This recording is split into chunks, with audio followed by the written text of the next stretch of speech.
Now let's go lick some ass! The expression is kick some ass, Blitz. Mine's better. Today, I am joined by a very special guest, someone who has not only shaped my sense of humor since my teenage years as a true YouTube powerhouse, but who continues to do so into adulthood through the wild, brilliant worlds of Helluva Boss and Has Been Hotel. He's a comedian, voice actor, writer, and now a DJ. Brandon Rogers, how are you doing today after a crazy weekend? Oh my God, Hannah, you know me better than I know myself. I didn't know I was doing so many things. You make me sound so good on paper. Thank you for having me here. I'm a big fan of you and your work as well, and I very much am excited to be on a Collider situation. Again, because we already talked to you this weekend. I know it's hard for me to have to follow up Perry because she's just absolutely amazing, but I'm super excited. Perry had to share me. Yeah, Perry had to share you. I get you all to myself. So your Hannah self. I'm only going to brag about that a little bit. It's fine. Our group chat will just have to deal with it a little bit. But I'm really excited to get to chat with you about a couple of other things outside of the Hellaverse. So diving right in.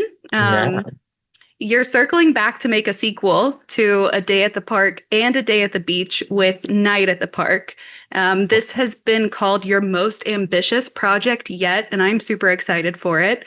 What can you tease about the project? Well, it's definitely my most requested sequel. A Day at the Park and A Day at the Beach combined have like 80 million views, which is like Germany wanting a sequel. So it's like, it feels like it is a lot of people. I think anything past 500 people, I can't comprehend how big of a crowd that is. But it's something I've been wanting to make for a long time.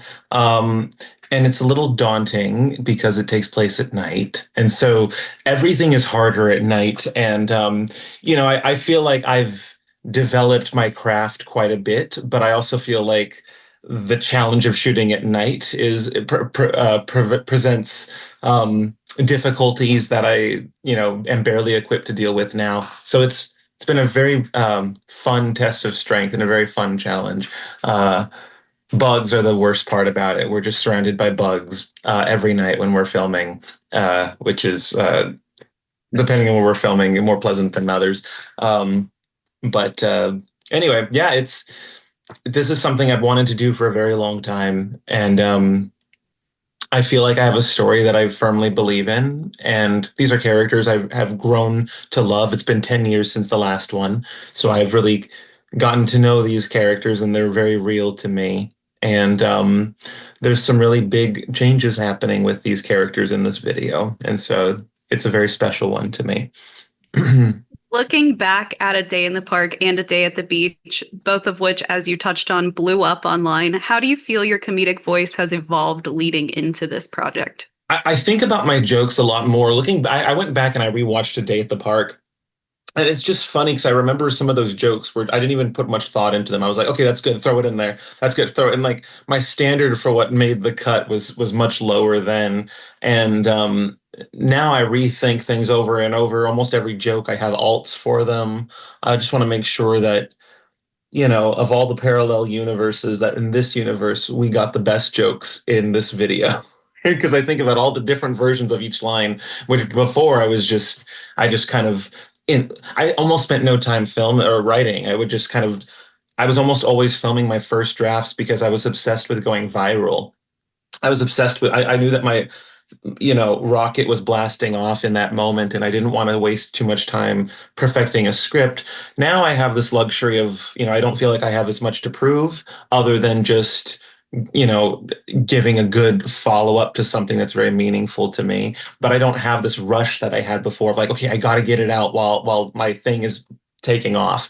It's and I've just sort of learned what makes a better filming experience, not trying to cram 5 scenes into one day or, like taking my time with things and really making it more of a hobby than a job. Because at the end of the day, that's what it was. That's what I try and keep it to be. It always was a hobby and I try and maintain it being a hobby that I just happen to get paid for and that people tune into. And so, the people watching and the money from it is all one big, beautiful byproduct of something that I initially started because I loved it so much. I never did it to grow this massive audience. So now that I have one, it is a nice extra reason to, take extra time with it and polish it a little bit more and make sure that it's absolutely ready by the time it comes out. Yeah, I love that process of like hobbies becoming something that you get to share that passion on such a wide level and such a broad level and get to be more intentional with it. It's the same with me for writing, so I definitely understand what you mean.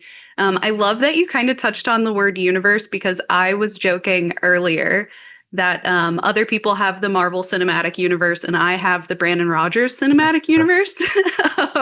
So I definitely feel like that's something that you've kind of built over the years, this big interconnected broad universe. Do you see Night at the Park as a culmination of that, or as like a start to a new, even bigger chapter? A little bit of both. I'm willing to guess that I'm willing to bet that the Marvel Universe grew in a similar crystallization process as mine. You kind of come up with these iconic characters, and then those characters are in existence for long enough, and surely one's going to meet the other, or maybe all of them will meet each other, and and then maybe they pair off or spin off, or they, one kills the other, or one, it's I feel like a lot of mythology is created that way, and just in this universe.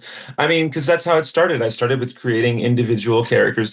I wanted to be kind of like like a character actor, almost like Rowan Atkinson or Paul Rubens or Tracy Ullman. I didn't want to be known for one or two or three characters. I wanted to be known for a lot of different characters.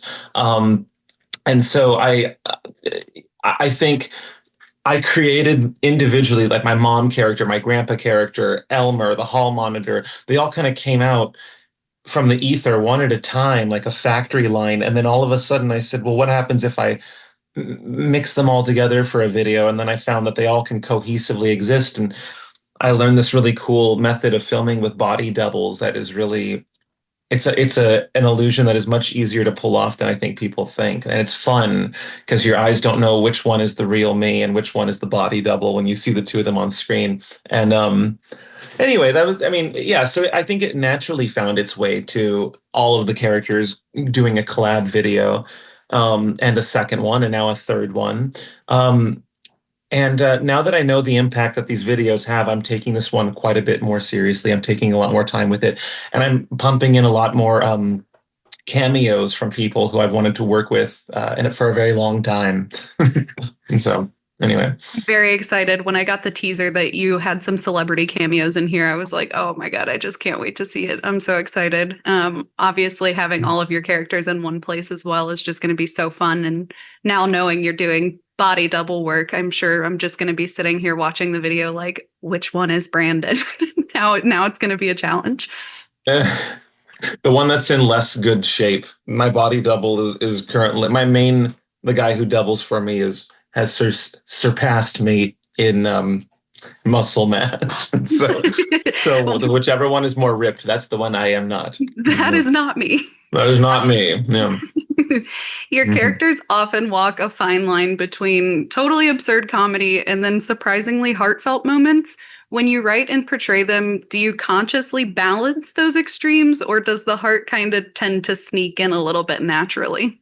Naturally. I think naturally. And I think I definitely try and normalize the sadness of clowns. I think there's this kind of trope that if a character is comedic relief, or if a subplot is comedic relief, or if just anything is comedic, that drama is not welcome there, or that, just sort of pick your lane or whatever. I think drama and comedy coexist every day in our lives. And I think certainly in my life, as a comedian, I'm able to understand what tickles the funny bone. But I think in that same spectrum, understanding the opposite and just as intensely, it's the comedy and tragedy mask. I feel like they both go together so well. And I feel like you kind of need one to really appreciate the other. And also, just tragedy is a very beautiful thing. I grew up with a lot of Shakespeare in my childhood and into my teen years. And just the idea of a beautiful tragedy has never worn its welcome on me. I try and work beautiful tragedies into as many of my stories as possible. It's just fun. At the end of the day, I think I'm a storyteller more than I am a comedian or a filmmaker. I'm obsessed with telling stories and having stories intersect with other stories and like playing 4D chess in that kind of way. Um, and acting and editing and writing, those are all just vessels in which I can express those things. But um, yeah, at the end of the day, I love creating these characters and then giving them a story to go on. Mm-hmm.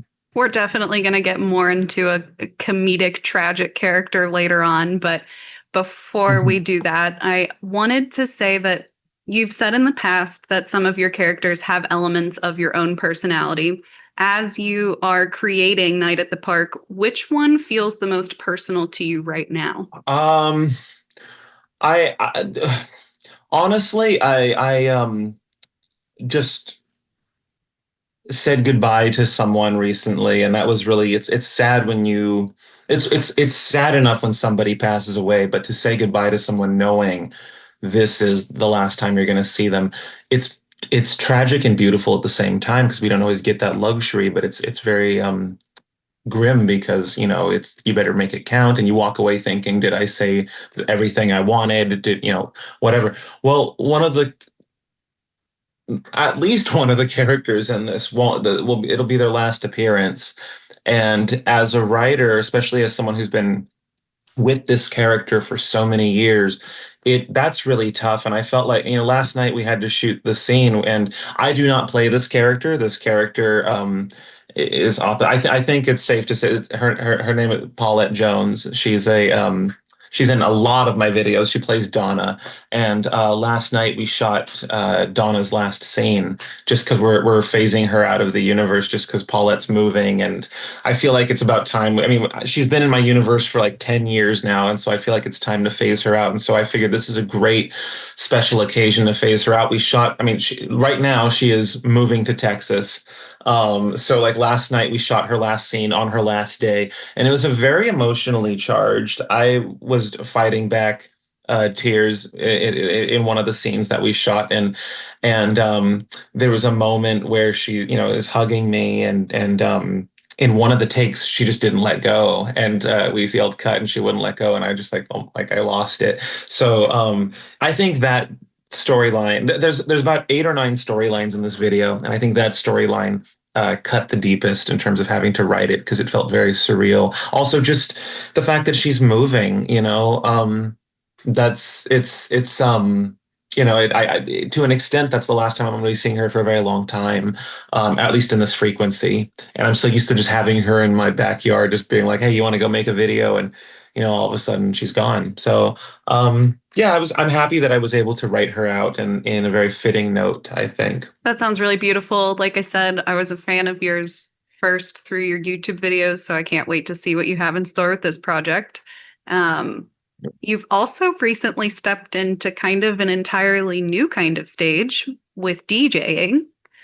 It feels like kind of a natural extension of your energy and storytelling, but in a completely different medium. How long have you been doing this as a hobby before going public? Well, I have to say, not long. I'm still relatively new. All I know is I love it. I'm obsessed with it. I recently went to Australia, and there in Melbourne, there's a bar called Revolver Upstairs.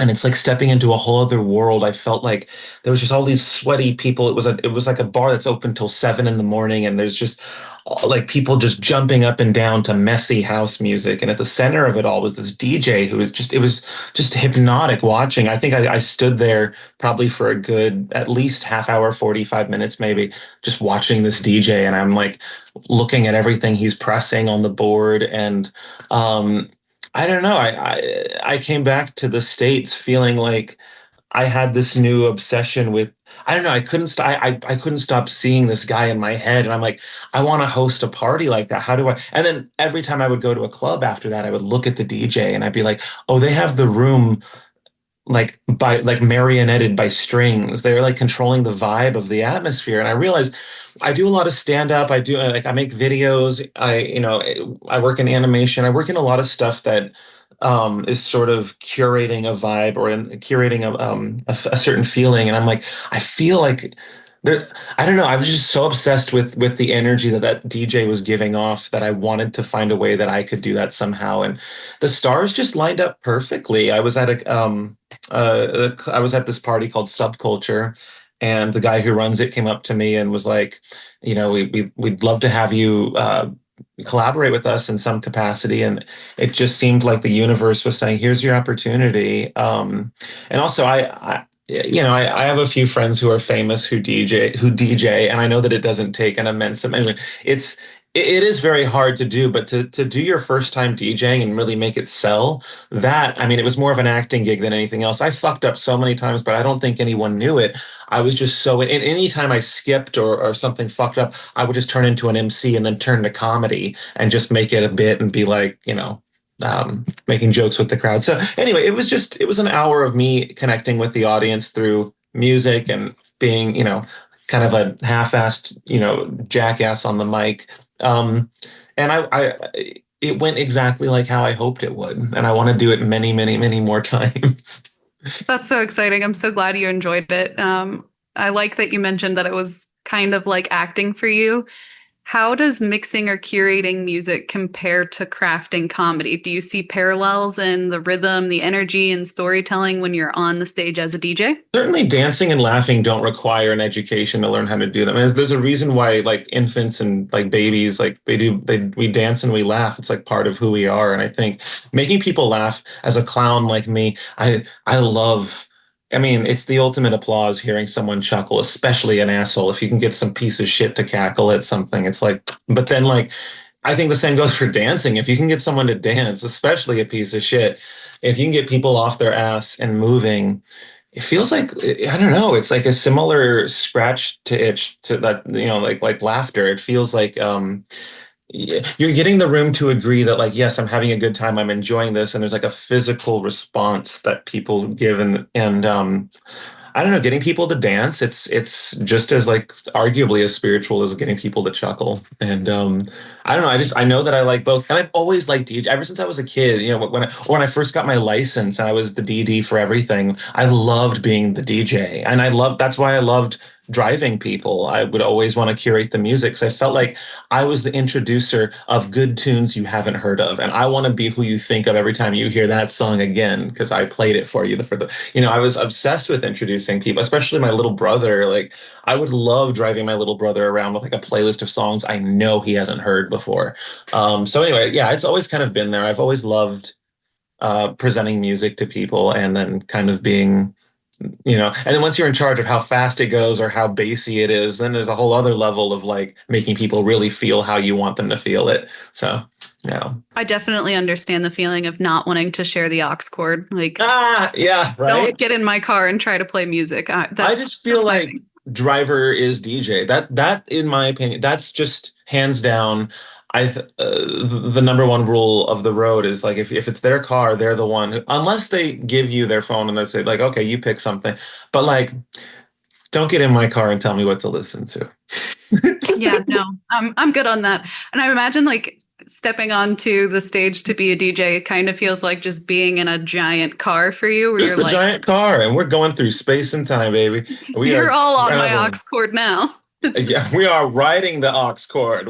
We are sucking on the aux cord, and So it was, it's one of those fun experiences. There's a few times in life where you really, really, really anticipate something, and then you do it for the first time, and it's like exactly what you were hoping it was, and that was, beyond, I think beyond ice cream and a real orgasm. I think that I think DJing is probably one of the few things in life where I'm like, that is exactly what I was hoping it would be.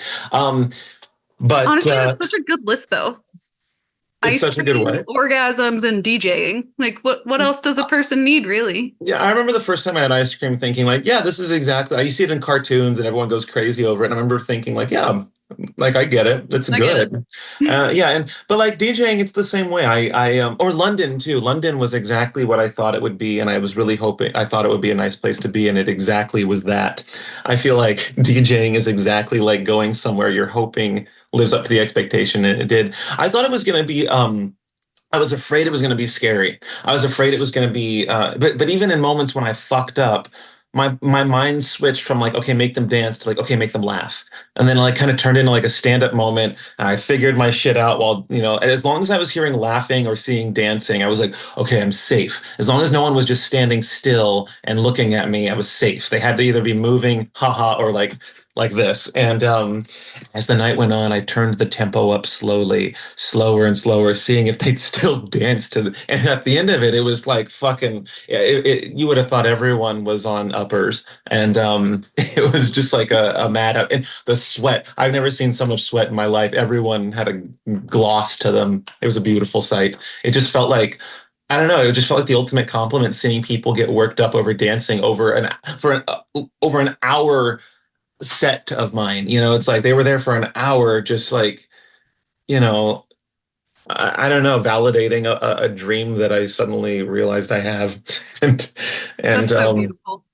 Yeah, well, not suddenly realized. I think part of me I've always wanted to be some kind of DJ because it is very theatrical. There's certain forms of public entertainment that you don't necessarily think are theatrical, but they are, like wrestling or DJing. You know, I think DJing is very much like you know, I'm looking at the DJ's face. It makes a big difference if they're smiling, if they're dancing or not, you know? So it is kind of performative. And also, yeah, you're presenting the music. Anyway, I'm going in circles. But. That's totally fine. It's something that you're excited about. And I love when people go in circles over things that just they get psyched about.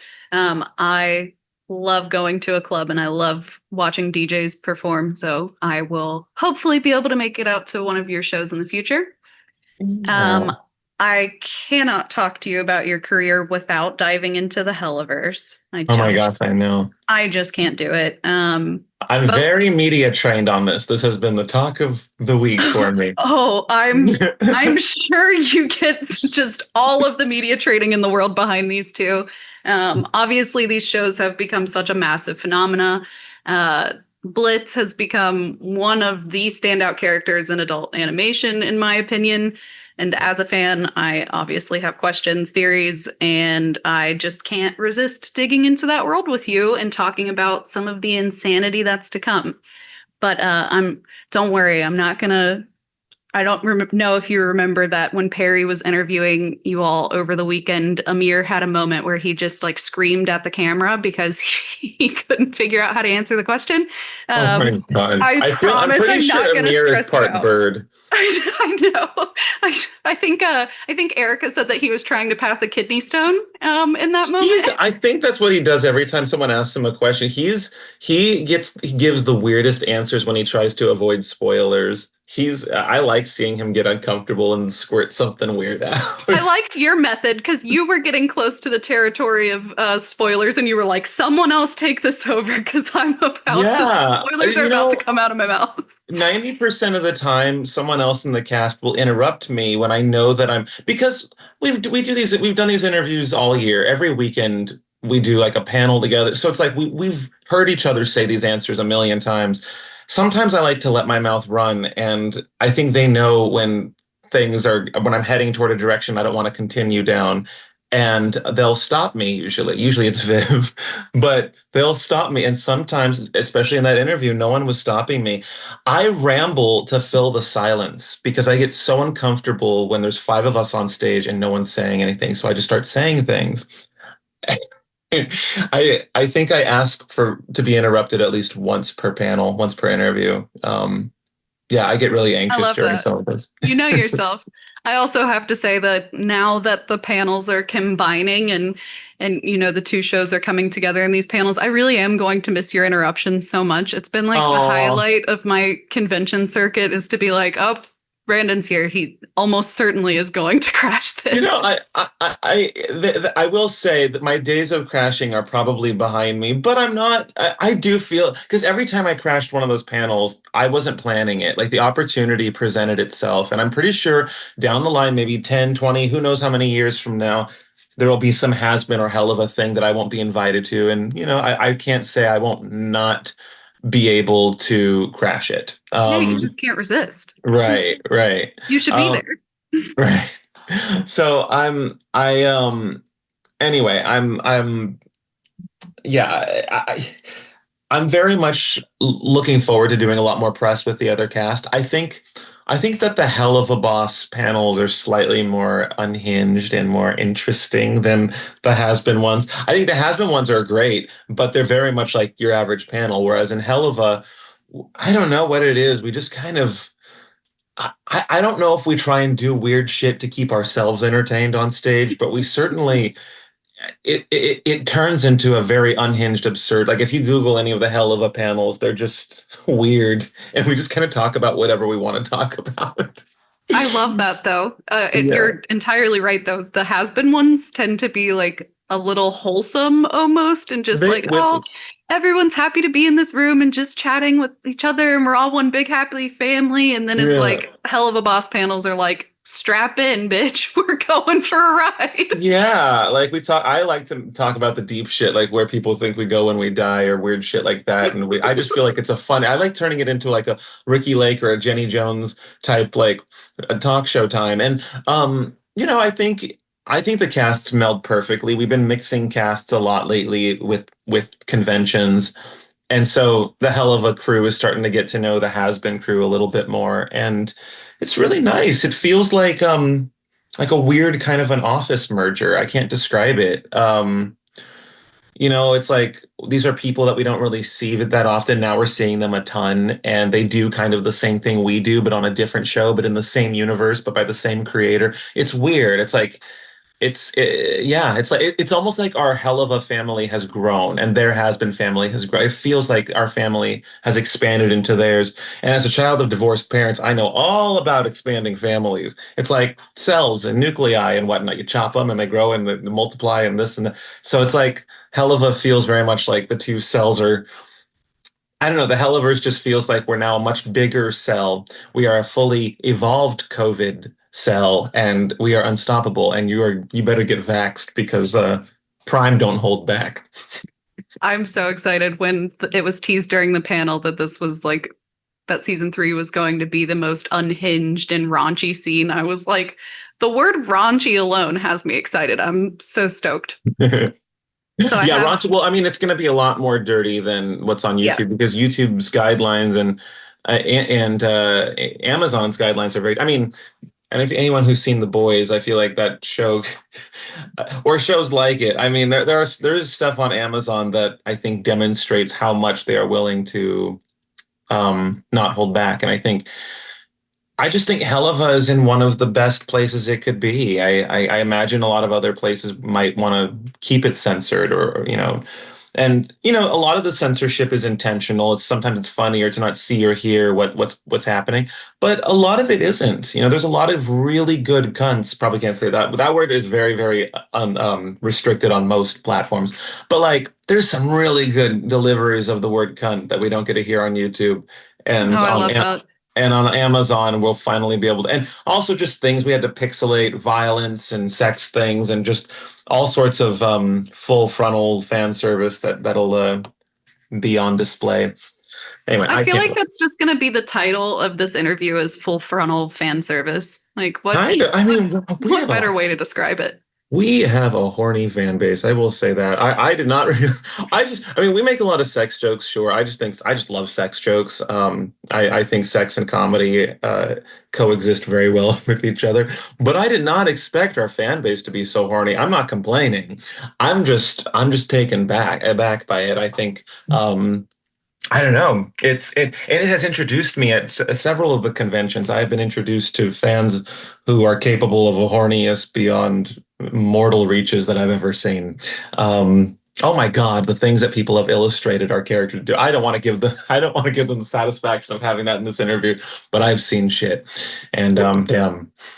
I have seen some things. I have been on tumblr.com enough. I've been on Tumblr and then I never went back. It was a one-time thing and we're done with that. Yeah, exactly. No, I think it's flattering. I think if we make people laugh or, okay, I'm going to add a third in that. There's laughing, there's dancing, and there's getting hard or getting wet or getting, arousal. I think arousing someone, that's another thing you're not trained how to do. That's another thing that just comes naturally. And I think I think if you can arouse someone, that's another. That's another. If you can get them aroused, dancing, and laughing, if you can get them to do all three, I'm pretty sure you're a god. You are pulling all of the strings at that point. Like, what can't you do if you can do those three things? Well, Vivienne managed to create a universe where I think it does. It does get people dancing, it gets people laughing, and it gets people horny. I will take credit for the laughing part. As a writer on the show, I'm definitely in on comedy control mode for every episode. But like in terms of the sexiness or the music, I mean, the music obviously Sam Half does the songs for our show. So he's a big part of it. Like at the end of the day, Viv is curating this whole universe, and so those vibes that you take away from the Hellaverse, I mean, those are her. If you look at her house, everything is like magenta and maroon, and like it smells like cinnamon, and it's just she has such a palpable brand that is so baked into her work that when you see something of hers, you like, oh, that's a piece of Viv's work. So it's cool. I am happy that my brand goes synonymously with her. I'm glad that our flavors don't conflict with each other. But I'm just so lucky to be a part of such a palpable, iconic, distinct world that she has created. And don't get me wrong, I take a lot of pleasure in creating my own world and my own universe, but it is nice to be also a part of someone else's, which her universe does not feel so different from mine. I feel like a lot of our characters come from a very similar place within us.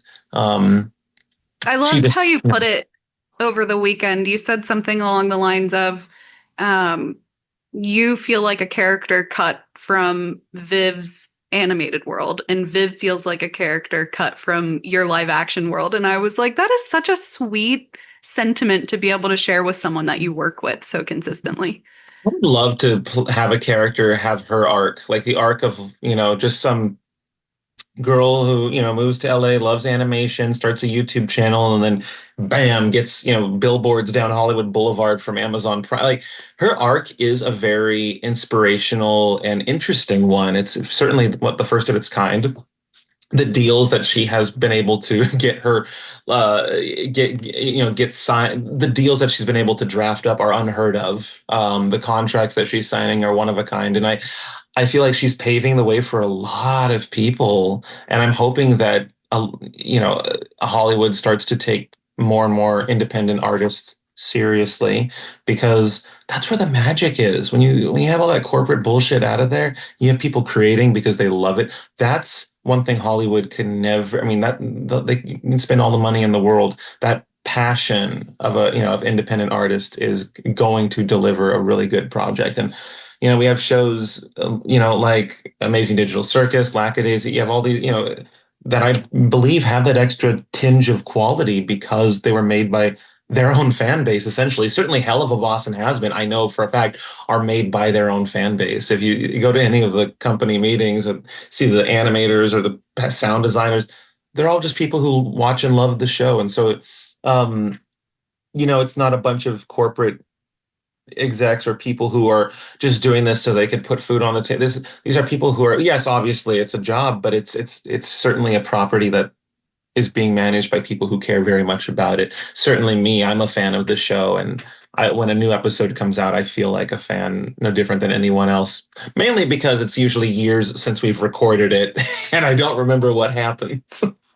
And you're like, oh yeah, that was really fun. That was really good. I like what or even the sad moments. I forget how sad some of the moments are, and I'm like, oh my god, I'm glad I don't remember recording this. A lot of the sad moments, I think I just blacked out in my head.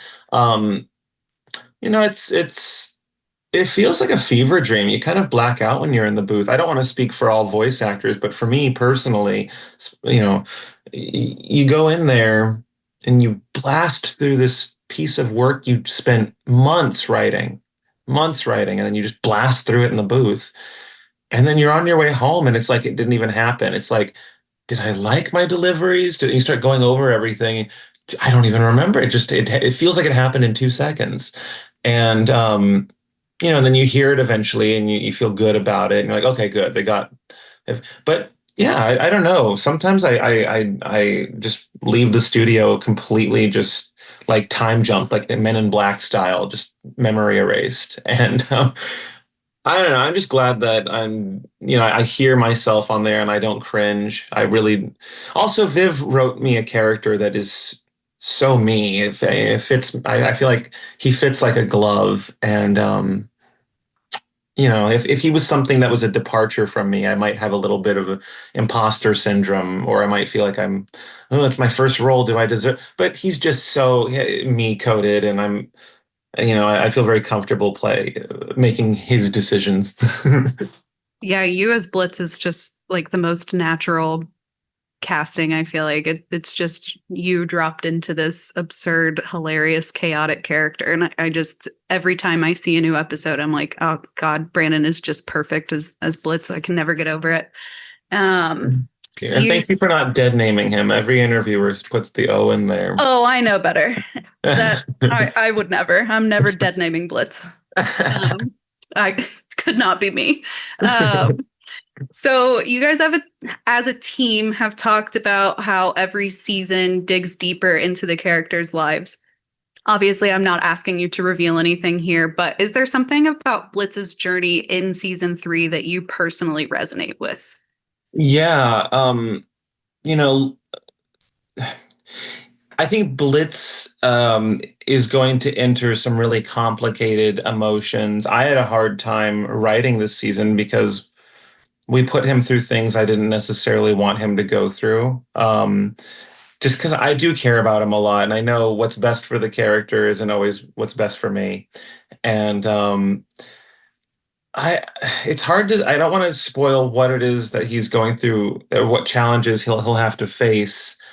Um, I will say that they are, of all 3 seasons, what Blitz has to face this season, I felt most passionately about, and I fought, not fought, but like I really, on episodes that weren't mine, I really stepped in and would be like, no, he would handle it like this, or he would do this, or he would. I was very picky about how Blitz handles things this season, because I feel like I understand him fully. I feel like I know him front and back, and when he goes through really challenging things, I want to make sure he's not reacting in a way I wouldn't relate to, or that I don't think he would.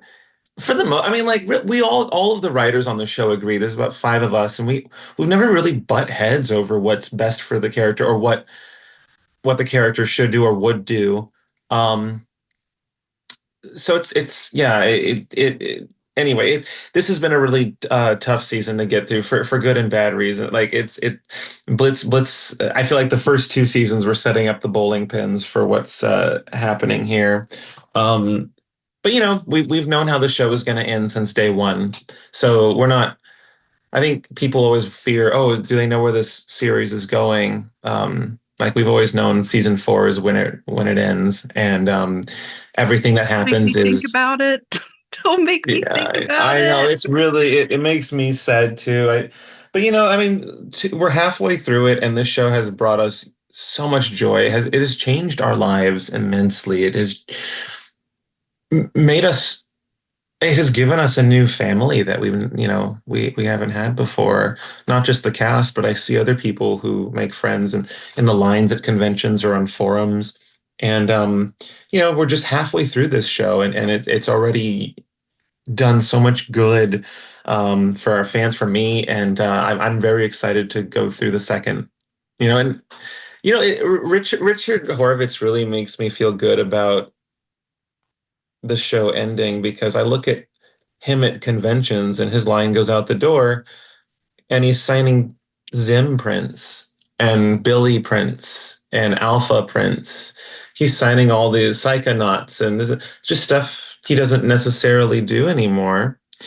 And yet there's this like eternal kind of appreciation or adoration or love for those characters that kind of transcends through time. So I'm not sad about the show ending. I'm very blessed that we have the means to tell a full story. Like I said, I'm a storyteller, and now I have this platform where this really awesome story can be told all the way. And we've been greenlit through closure. We're not going to wonder, oh, or is this our last season? We have all of our seasons. We are able to self-produce, and but now we don't have to self-produce, which is even better. And so, like, that's such a blessing too, in like today's streaming landscape, I guess we'll call it, because it's always like, okay, I love this show. Are they going to get another season, or are they going to have to like drop off at the end of this season and leave things on a huge cliffhanger? It's such a nice, like, it just feels good to know that you'll be able to tell the full story that you've always wanted to be able to tell. And it's I won't say it's not, I mean, I can't speak on whether or not it's happy or sad or mediocre or whatever, but I will say I think it's a very fitting ending for the characters. I think they all have a very fitting conclusion. And that's one of the tragedies and joys of writing. It's like what's best for the character may or may not be best for you, or what you want or what they want. But I don't know. To me, the best part of every story is the ending or the final act. And so, yeah, I'm just very excited to get there. I'm excited to be part of a story that gets to be told through to completion. And just in hindsight, Helluva is just this wonderful piece of art, and I'm just very blessed that I get to be a part of it in such a creative way. And, it's really brought me to admire voice acting. It was something I wasn't doing before this show. I have a lot of respect for it. It is, I would argue, and people will not agree with me on this, but I would argue that voice acting is possibly more challenging than screen acting. Screen acting, you're on set for 12 hours a day. Voice acting, you're in a booth for 4 hours a day. And that's because you're not waiting for cameras to change or you're waiting for, people to get in place.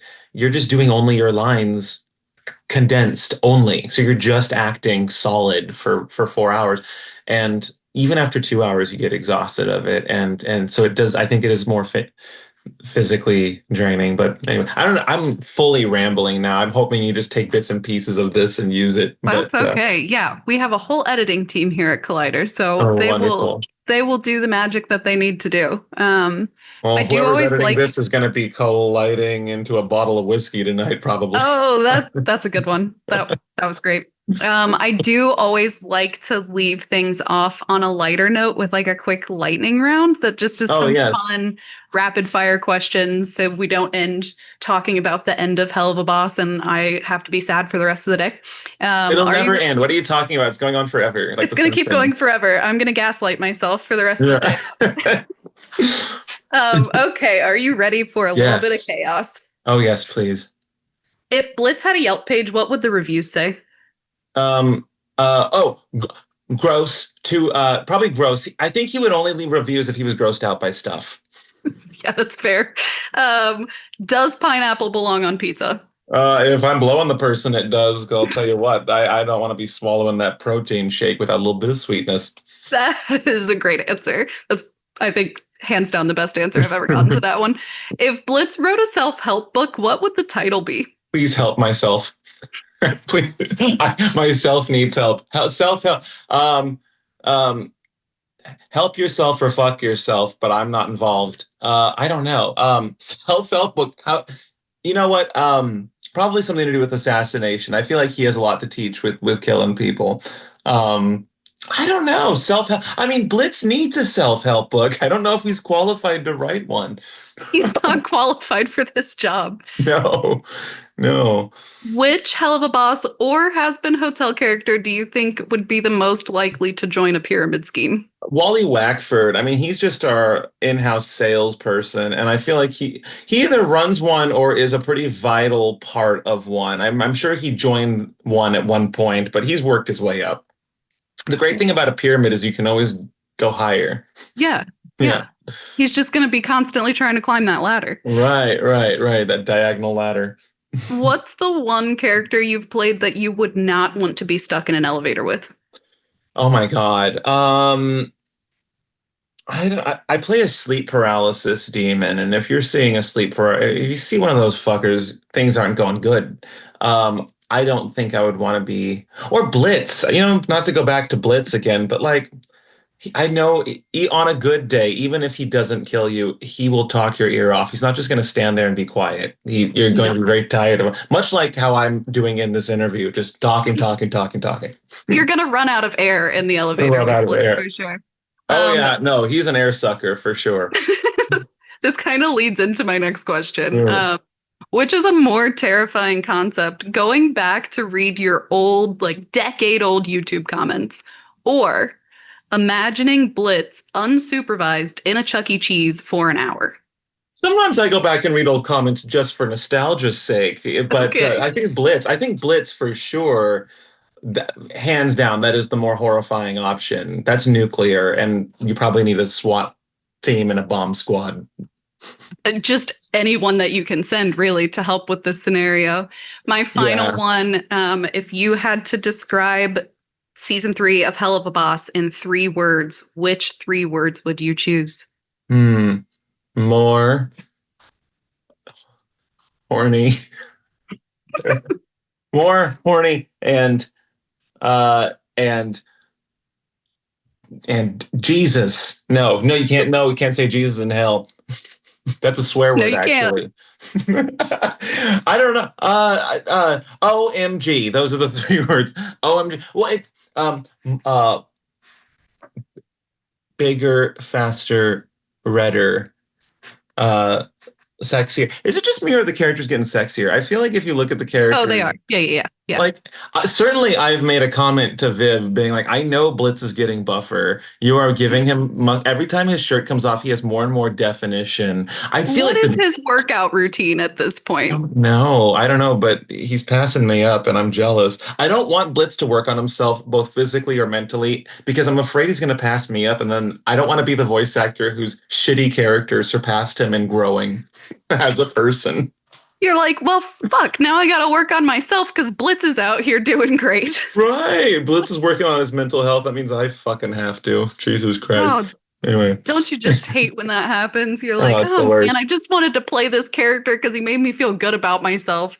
Now I think I'd be going on a whole fucking journey with this guy. This guy is a whole, like, when I signed on to this project, I thought I was signing on for some like Looney Tunes Roadrunner, Wile E. Coyote bullshit, where it's like, this is a funny character who's just, it's like a situational workplace comedy. He's just always going to be goofy, like Pilot Blitz. That's what I thought I was getting involved in. And now it's like, and same with Viv. I don't think either of us expected this dark path that he goes on.